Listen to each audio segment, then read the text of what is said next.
Welcome to the Breadwinner Energy Podcast. I'm your host, Tay Daniels. I'm a certified life and business coach on a mission to help women become rich, powerful, and sustainable. I help women just like you build a life you not only love, but deserve. We believe that every woman deserves to be the breadwinner of her own life, to be rich in life, in love, and happiness, to be confident and powerful while building a sustainable business that creates a lifetime of success.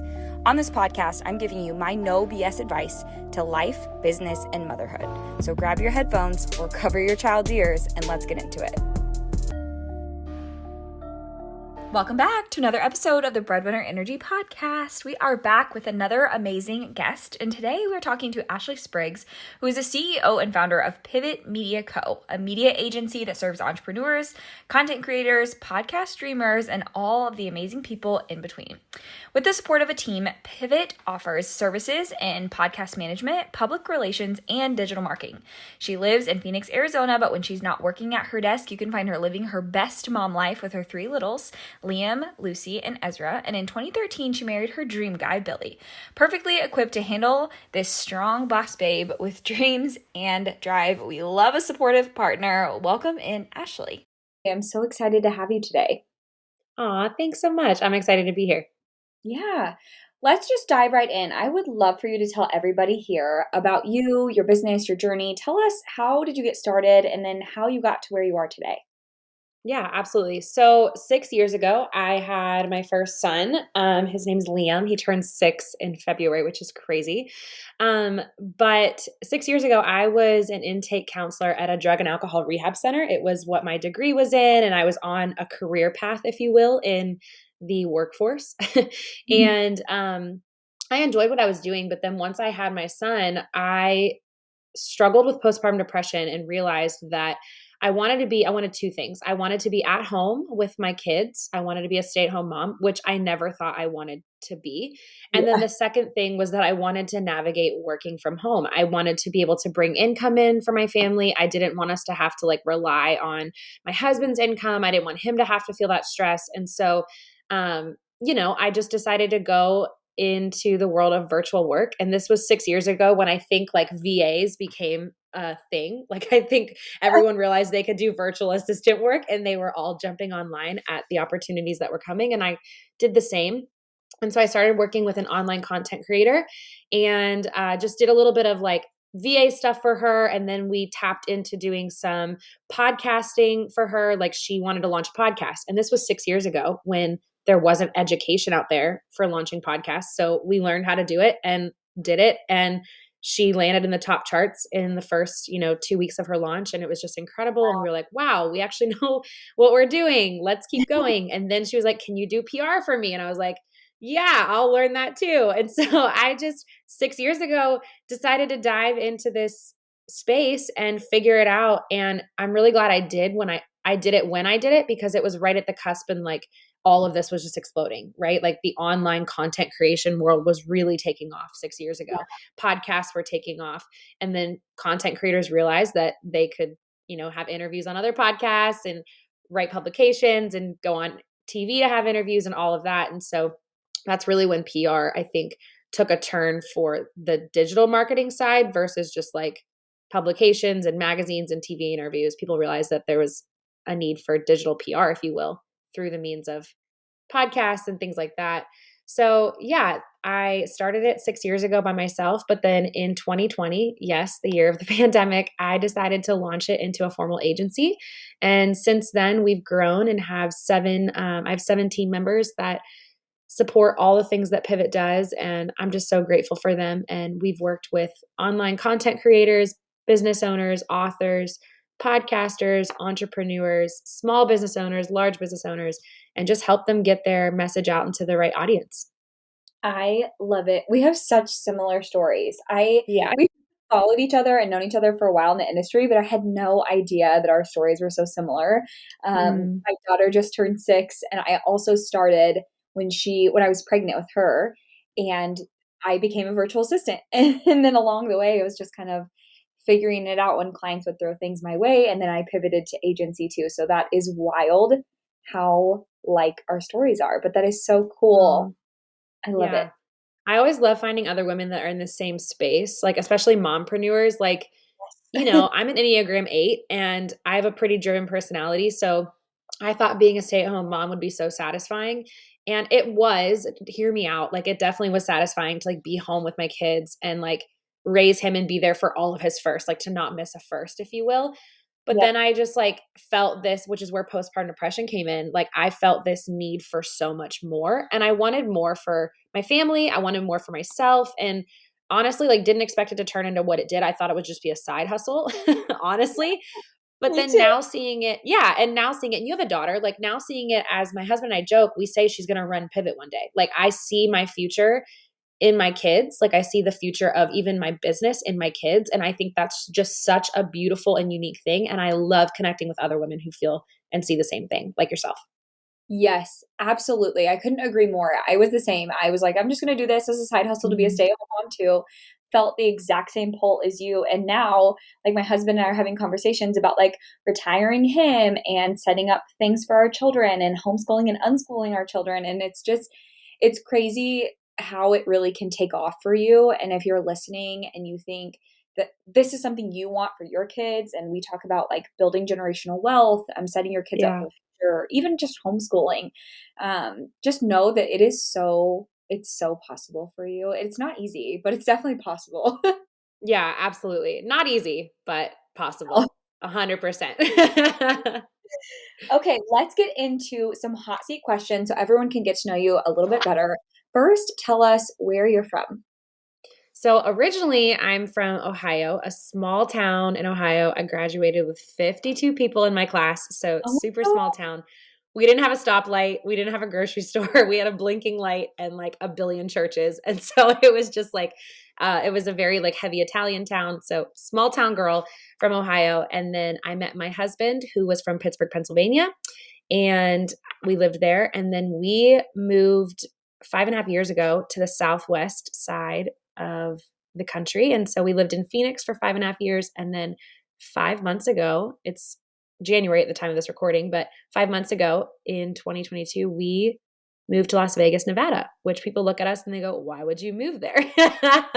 But honestly, like we're just pursuing a call on my husband's life and my life. And we are pastors at a church out here as well. And so it's fun. Vegas is so much more than what you see when you come and visit the God. strip. So we're just learning it as we go. But yeah, originally from Ohio, and now I live in a wild city of Las Vegas, Nevada. That is so cool. I grew up in a small town too. I graduated with 69 people in Kansas. Very Oh small town. gosh.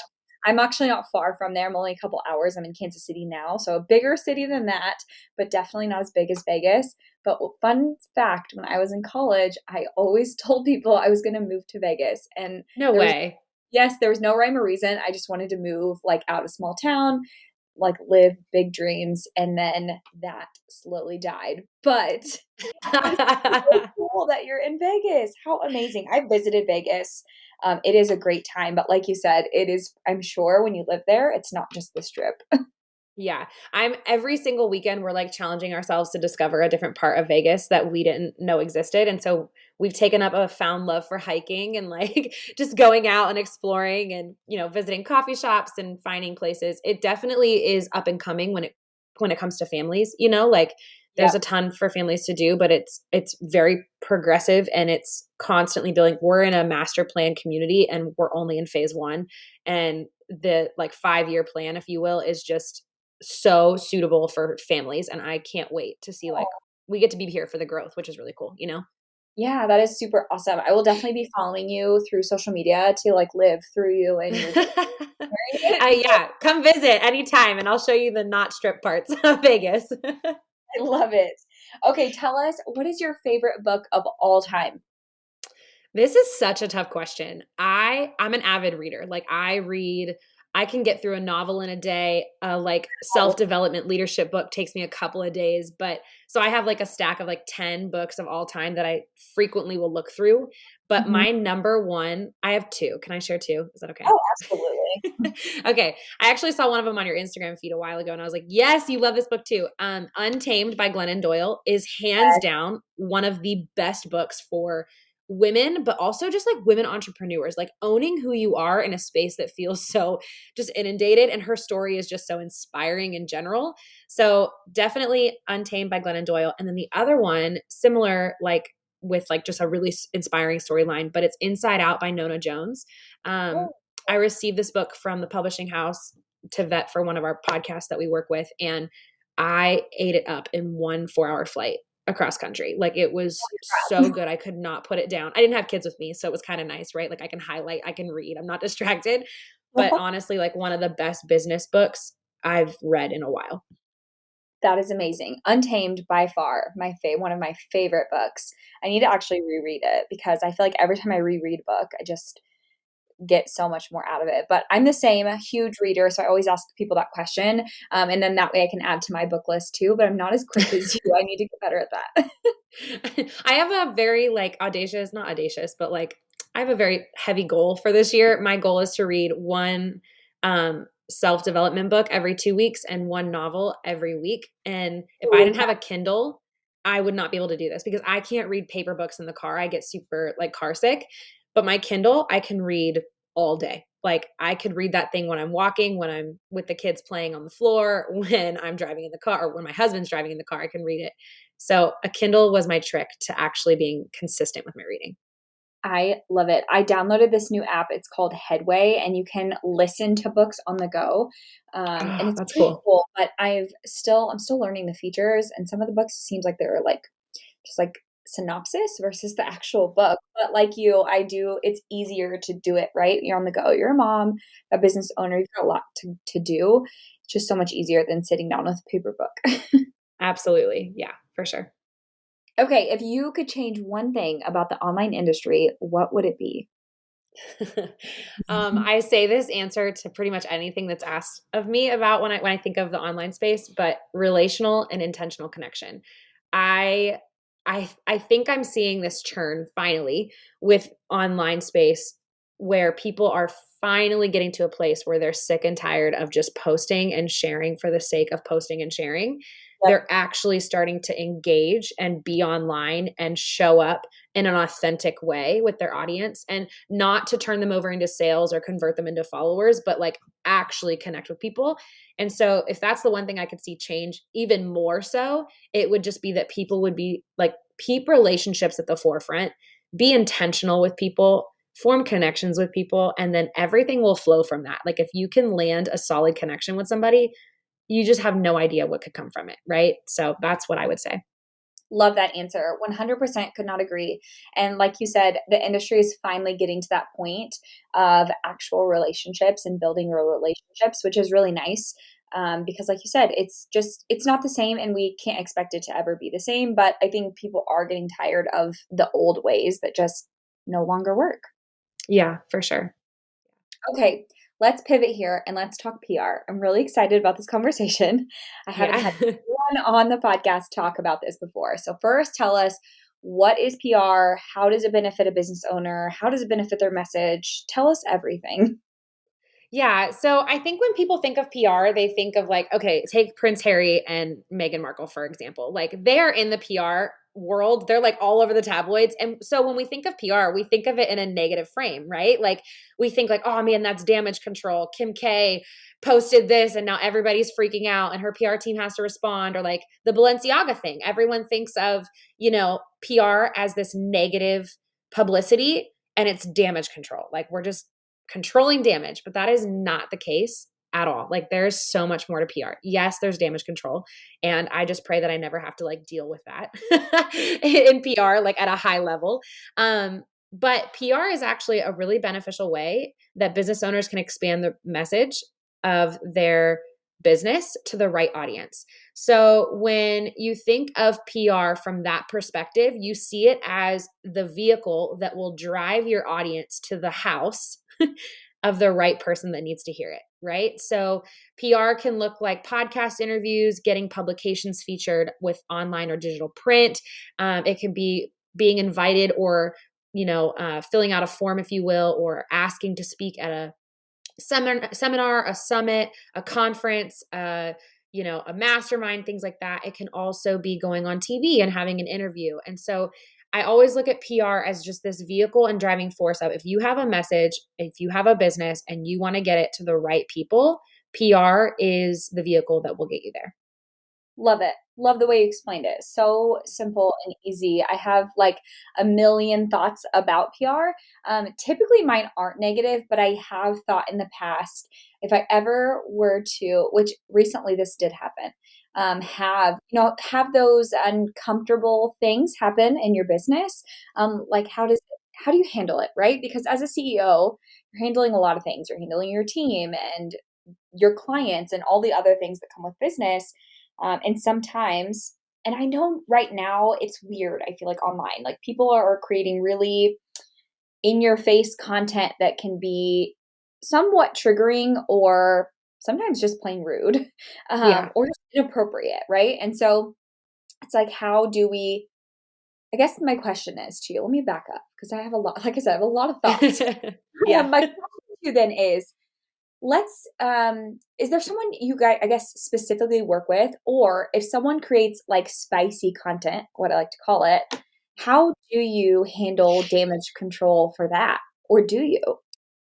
Yeah, so it definitely isn't a space that we've had to tap into. We've had a client that, like, she doesn't create spicy content necessarily, Mhm. but she was on Reddit in a very negative way, and Reddit was eating her alive. And the way that we handle this, and this is what I say to anybody that has an online business, and listen, haters are going to be out there. People are going to come against your content. People aren't going to jive with your content. You are actually not created to reach every single person, right? Like, your message is not made for every single person. It is made for a specific group of people that are ready to receive it, ready to take action on it, and ready to implement change in their life from it. So with that, if someone's coming against you, first of all, please know you're doing something right. Now, if you're creating a piece of content and let's say it is spicy and it's controversial, or you land in the media, if you will, Reddit or just online trolls, internet pages, whatever, if you land in it in a wrong way, right? Like if someone sees something and they call it out, or they heard a rumor or X, Y, and Z.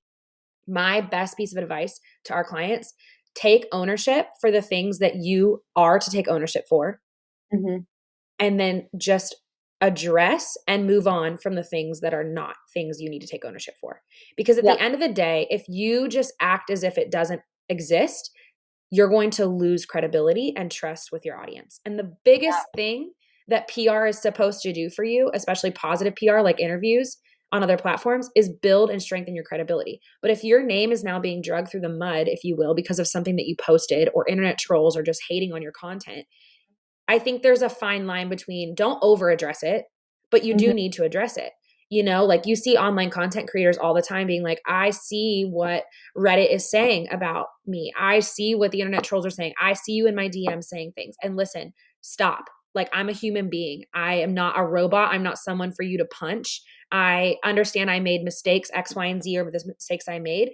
And I'm learning from them, and I'm growing from them, and I'm changing. I think that would be my biggest piece of advice. Acknowledge and take ownership and apologize what you can take ownership for.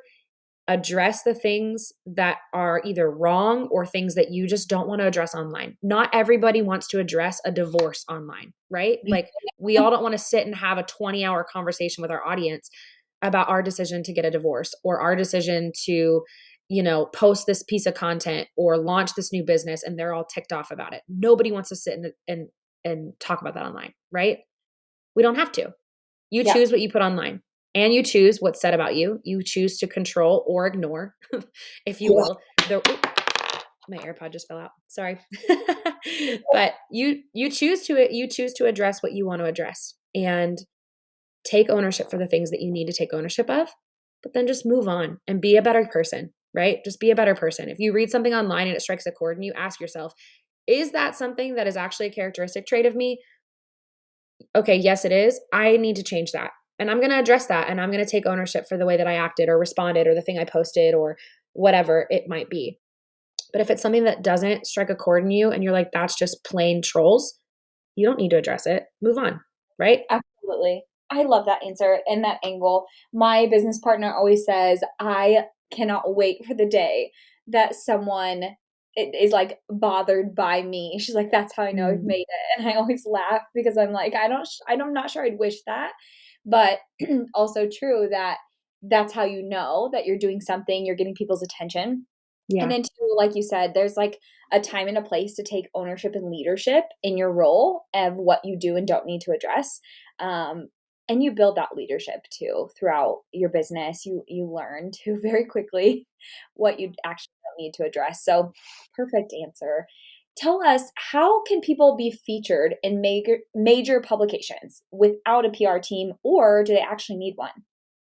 Yeah, I think this is a good question. When it comes to publications, I will say this, publications is probably one of the harder forms or routes of PR that you can take. And I say that because it takes a lot of grit.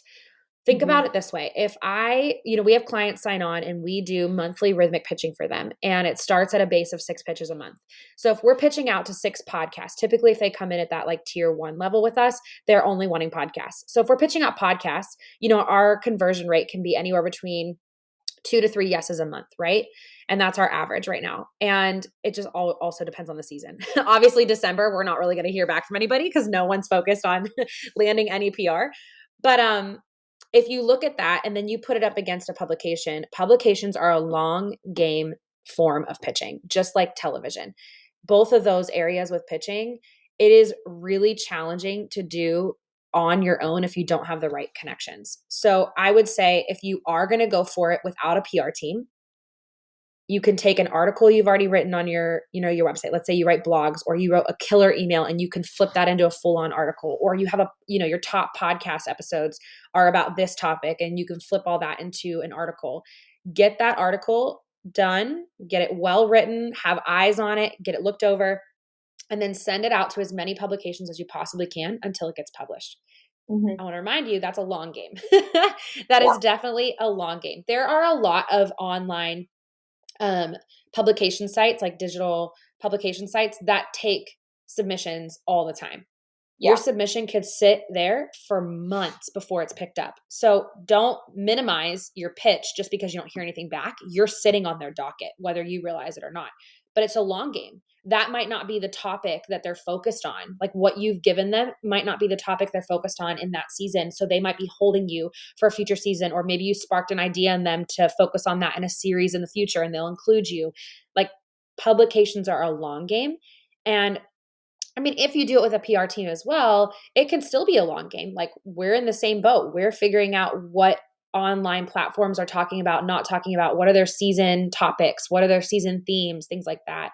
So I just want to like make sure you Yeah. understand that like major publications are really difficult, especially without a PR team. They are possible. You just need to stay consistent and faithful. And I would say pitch that one article. And then once you've gotten that article out to all the media publication sites that you want it on, start writing a second article and then send that one as well. Like send as many, you're not bothering them. If they don't want to Yeah. read it, they just delete it. Like, you know what I mean? You're not bothering them. So get yourself in front of them as much as you can. Absolutely. And I have gotten into some publications without a PR team, but like you said, first and foremost, it is not easy and it does take a lot of grit and time and relationship building. If you can find and build relationships with journalists or anyone who owns the publication, even better. But creating real conversations and bringing them value and then following up.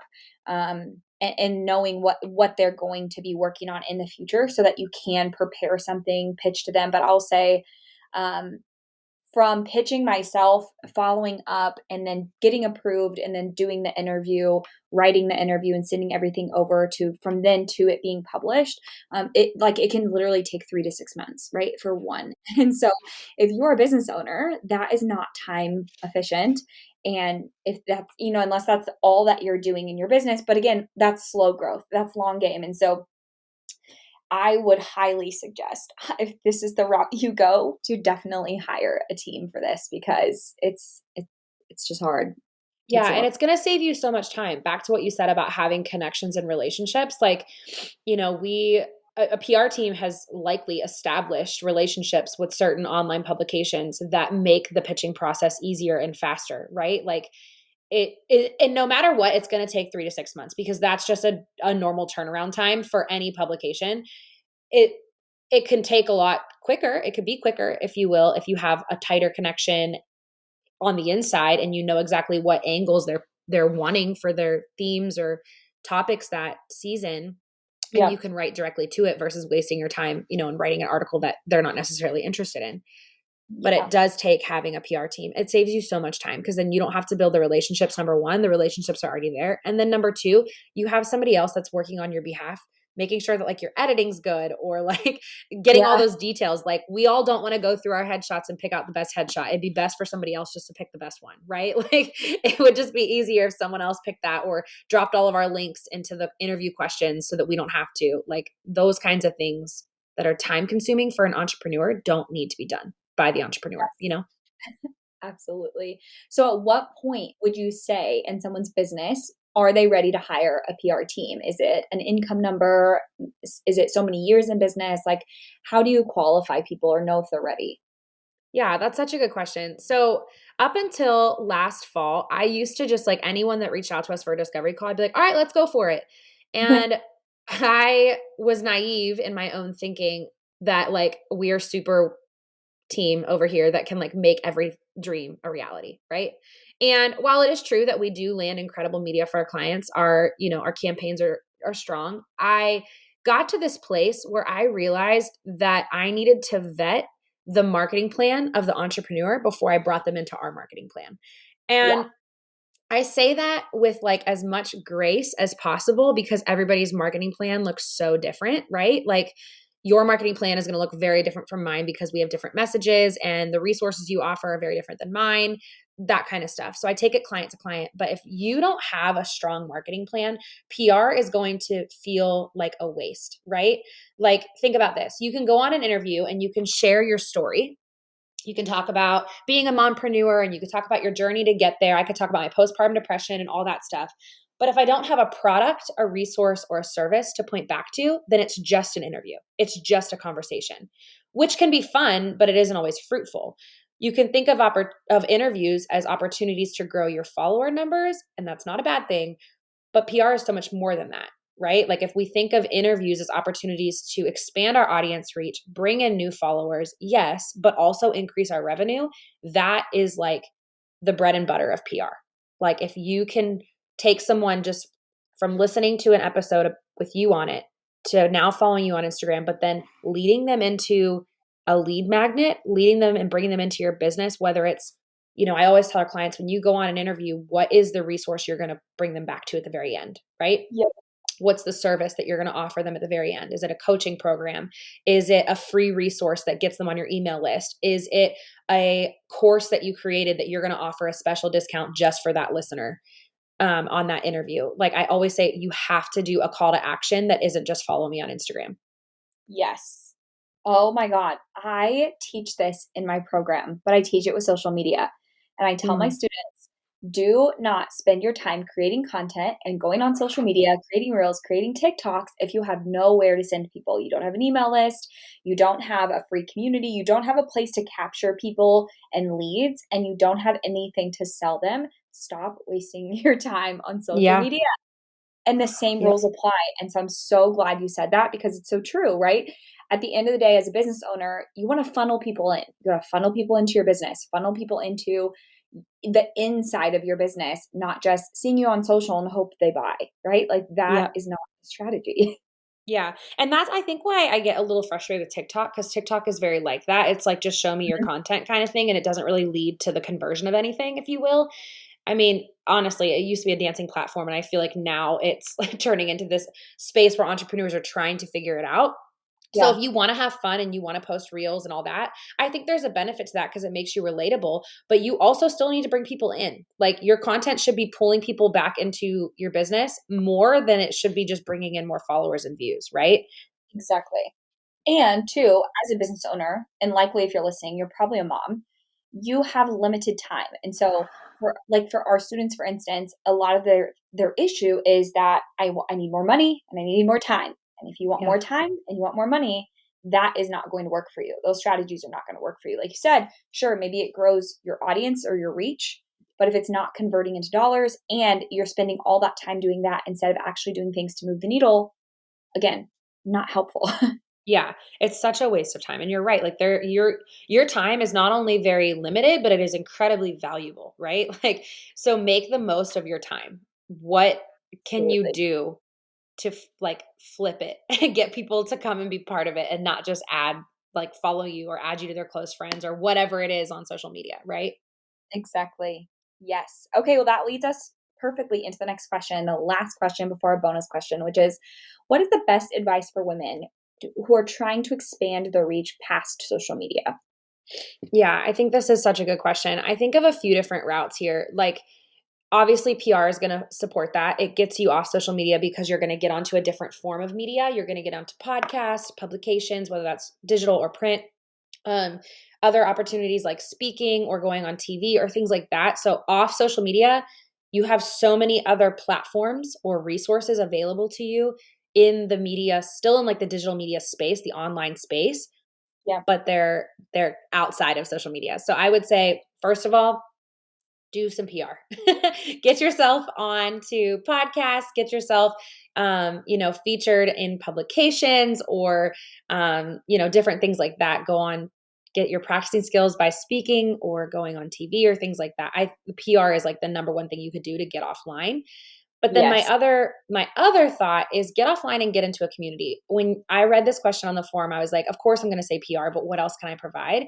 And honestly, the best thing that I've done for myself as an entrepreneur is get into different communities. So Facebook is surely not dead for the business owner. There are a ton of entrepreneur groups on there, or even like, there's masterminds and micro minds. And I know you have one. And like, there's so many things you can do to get off of social media and get into a community. Now, these women might not convert, if you will, into sales for you, but they are going to be a network of women that can go, if they're talking to somebody within their audience that has an issue and they're like, oh my gosh, wait, my friend Taylor, she solves that problem. You should go and follow her and you should get on her email list and you should get this course that she offers. Like, that word of mouth is so vital. And I think we forget about that because we're so on our phone all the time and we're just, the digital space is thrown in our face all the time, that we forget the power of actually just networking offline.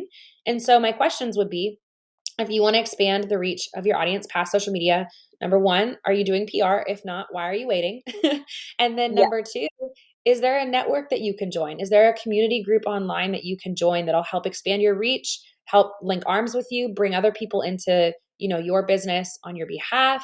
Are there speaking opportunities that you can take that get you physically in front of the right people? You don't have to stay limited to social media to expand your reach. You can get offline, get into spaces in real life that can lead to that expansion. Yes, love it. Absolutely. Communities, hands down, are the best ways because you're going to build so many relationships. You're going to collaborate with each other, refer each other, hire each other. And that's what we do too. Like you said, in our program, our academy, it is also a community. We have a directory, and those students are creating new streams of income with each other. And just having those connections and relationships at your fingertips will go so much further than posting on social media. Yeah, yeah, 100%. I love that. Exactly what you just said. Okay, so we're at our last question, our bonus question. We ask every single person this question. If you had to write a book tomorrow, what would you write about? This was such a hard question. When I read it, I was like, "Oh my gosh, I don't even know." I'm such a Enneagram 8 squirrel brain that I would write about everything, which ultimately would be a memoir, if you will, because that's typically what a memoir is. It's just like your whole life. But the one thing, and it goes back to like one of the foundations for Pivot and the things that we've talked about here in this conversation, is just being a good human that values people over like anything. Like, value people over money, value people over your business goals. Like, don't plow through people for the sake of success, right? And being a good human, if you can be a good human and you can master being a good human that forms authentic, intentional, relational connection, Mhm. success will come, money Yes. will come. Everything else can come from that. Everything flows from how you are as a human. And if I could write about anything, it would be about that, but I'm also still mastering it. So I don't know. I'm still there, right? I love it. That's so good and so true. And I hope one day you write this book and send it our way. Oh, I hope so too. Maybe one day. I have a couple people in my life that are like, you read so much, you should really write. And I'm like, I love reading. Okay, I'm good. Awesome. Well, thank you so much for coming today, sharing your story and all the tips that you did. Can you please tell the listeners where they can find you? Yeah, absolutely. So this is where I'm going to point back at the end of an interview, of course, back to something that we offer, and that's our services. If you are out there and you're looking for someone to either do your PR for you or help you learn how to DIY your PR, I would love to connect with you. And so you can head to our website, pivotmediaco.com, or our Instagram at pivotmediaco, and just reach out to us there. And I would love to connect with you and yeah, hang out with you on there, follow for some tips. We've got some resources coming out later this year that are going to help educate those in the PR space that want to DIY their PR. So definitely worth just coming along and linking arms. Perfect. I will link everything below in the show notes. You guys can grab it. You can go to her website. You can check out all of her new things that are coming, plus follow her on social media.